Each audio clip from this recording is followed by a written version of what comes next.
Hi guys, in this video I'll show you how to give voiceover for Instagram Reels. If this video helps you, please consider subscribing my YouTube channel and liking the video. So first of all guys, just click on the plus icon as you can see at the bottom. Then just go to the Reel section as you can see here. Then select the video where you're going to give the voiceover. So this is the video clip. Once you select the video, click on edit video, and right here we need to just swipe right to pause the video.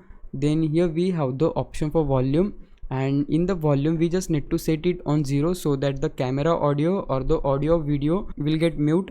Once you do that, click on done, and now click on voice over, and here we just need to click on voice over button to record our video.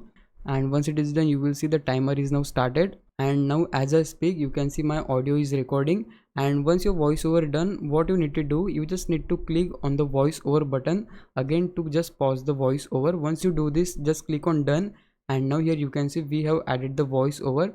So if you want to just move it around, you can just do that. I can just drag it on the start of the clip or at the end of the clip according to my need. And also if you want to crop the section, for that you can just zoom the timeline, and here you can just select the clip and just crop it at the start or at the beginning. So yeah guys, that's how you can do this. Now if you think I was a big help, can you please subscribe me? If you do, I would really appreciate it. But for now, thanks for watching. Bye bye.